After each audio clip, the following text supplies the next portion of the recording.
This is John VDM 13. Thought I'd give you guys an update and what's been going on. Took the fuel tank off the John Deere and just working on a couple of things like is it loud enough? Man, I hate crotch rockets. You'd be an idiot to drive one. I'm trying to figure out how I'm going to fix certain damages there on this thing. I don't know. Whatever. Overall, I can probably get a new piece for that. Whatever. These are all original pieces. But like this ain't original. This is built. But some pretty sad news. The guy who originally built this tractor, like the fenders and made it for tractor pulling and whatnot, and he passed away on the 19th. He was 75. His name was Ken. Unfortunate, but he had breathing problems, and you know it happens. But what else are you gonna do? But anyways, thought I'd tell you guys that as well. But no, I've just been messing around out here for about an hour and a half, just messing around with this thing. Nothing else really going on. Just that's basically it. Like, just a nice day out. So I'd come out, bring that out, work on it, you know, whatever. So it's a heavy mower, but what else is new, right? But you can tell what time it was there. I don't want to get hit with copyright because of the freaking music, but nothing else is new, so I have to close that door.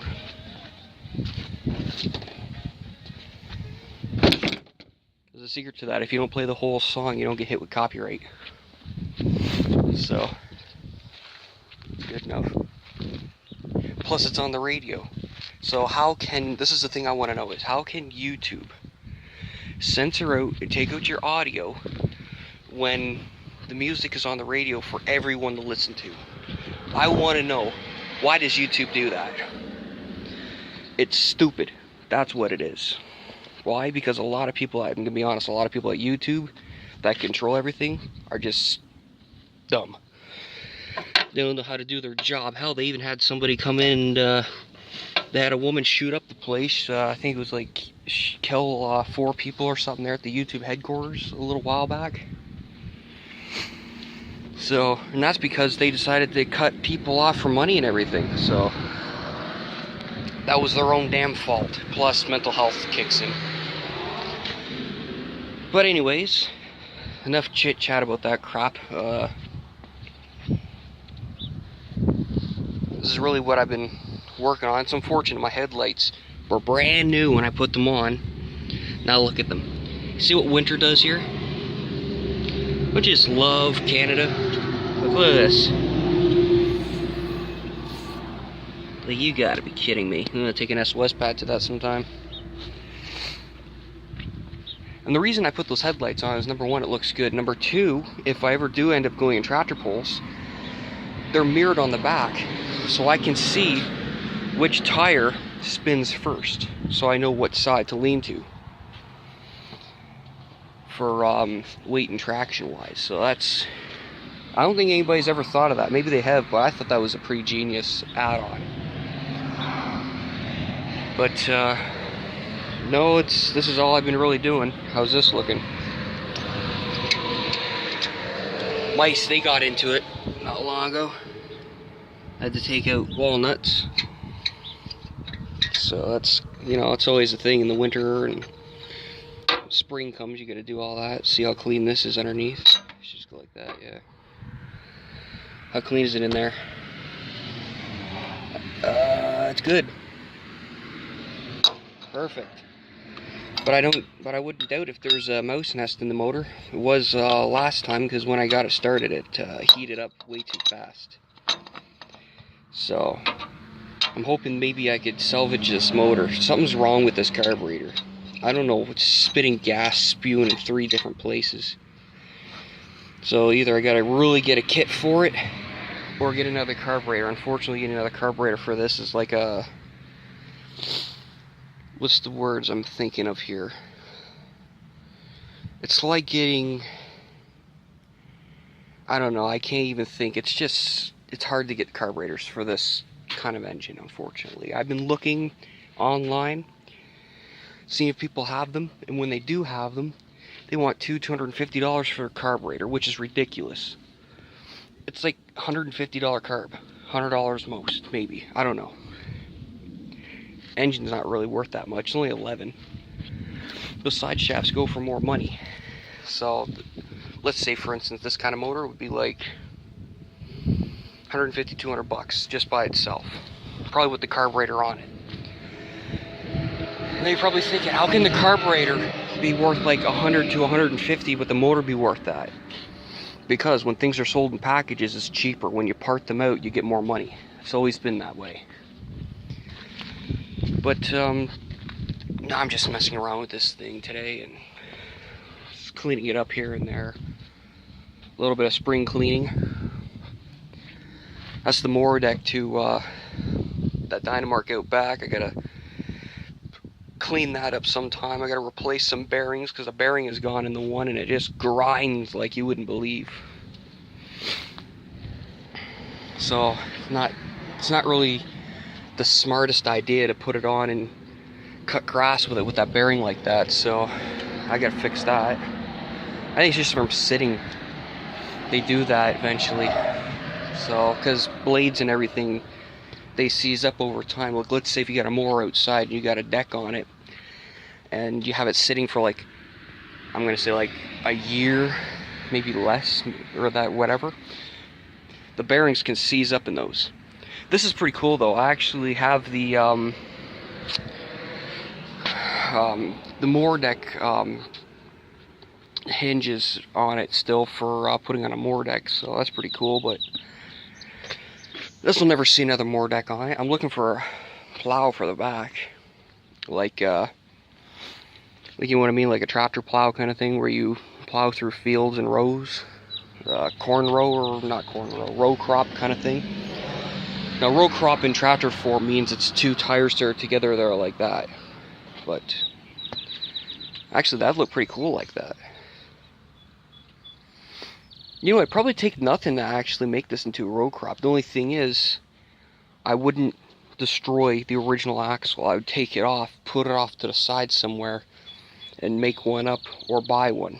People are, I don't know if you can buy them. I think you have to make them. But I've been looking up designs. They look pretty cool, but I just like this. Someday I want to make a row crop style garden tractor, but I want to do it to an older one. But I don't know if I'm going to do it to this. I like this. The only real, like, the only couple major things is that this piece broke. It snapped right off. So I gotta get a new one of that, rotted out. My buddy was here the one day, and he was looking. I said to him, I said, test the steering. I said, man, it's got nice steering and everything, you know, because I can still steer it and everything, because I put 3 zip ties on it. But when he did that, all you heard was like, clunk. I was like, what the hell was that? There we go. I look, and the freaking rod is laying on the ground, and the steering was just like, whew, whew, whew. I was like, well, that's it, she's dicked. So I threw zip ties on it in the meantime till I find another piece for it. But man, this thing from its sitting is getting kind of rough, as you can tell, paint-wise. When I got this thing a long time ago, I don't know how many years ago, it was 7, 8 years ago or something like that. It had these tires on it, but they're backwards, so it's inwards more. Had a snow plow on the front. Of course, I got the hood. Still, it's downstairs right now. Those tires were different, although the rims stayed the same. I put that sticker on. I put that one on. I put those headlights on. Motor was different. My dad put that in. Transmission was different. Dad, he put that in. He welded the hook on the back too, which is pretty cool. Because, well, I don't really know much for welding, so I just mostly do bolt this and bolt that and nut this and break your nut that, and you know, simple little things. But I also put those lights on there. I put that knob on. I put the original knob on this thing. I have a black one on. So I painted that. I put this on because I thought it looked better. He put wiring in it. He put a light switch in it, which is pretty cool. Like, I mean, when he did the wiring, he like put like fresh wire and stuff in it, which is like a bonus. Or is it out of that roper? I think it's out of that roper that this motor came out of. But I also painted the front black. So, well, those are just little minor things that have been done to it over the years, not including the customization of the fenders and the thick steel plates that are in the back or in the front for weight for tractor pulling and whatnot. So when you look at this thing and you observe it, it's really neat because you stop and think, like, this thing's unique. Because I just don't know. It used to be a square fender years ago, and Ken, rest his soul, he put these fenders on that. I think these pedals are not original, I don't think. Because with the square fenders, they didn't, some of them had these, but they also had, it was like a flat steel with grips on. Not like those kind of grips, it was like steel grips, if you know what I mean. But, of course, I put stickers on that, I put pinstripes on, I put rear light on. This is a real, believe it or not, this is actually a real glass cone light. Because here, I'll show you the difference. Here's a plastic and there's a glass. That's your difference. So I got a real glass honeycomb light on that, which is rare to get now. I thought I'd make it look vintage if I did that. Oh, sorry, blurry. I don't know, I think it looks pretty good. But no, I thought I'd give you guys an update on what I've been doing this morning. So, oh, another bike. It's a nice day out today. So, thought I'd give you guys an update on what I've been doing to that John Deere. Weather finally got nice. Starting to come out and do stuff. So, I'd make a video for you, since I haven't done one in like a month or more. Because of the winter. It's still snow on the ground. I ain't kidding. Look. See? Over there? Snow. And, there's more snow, as you can tell. Side of the road, more snow. It's starting to melt slowly. Slowly but surely. Well, this is John VDM13, signing off. Take care.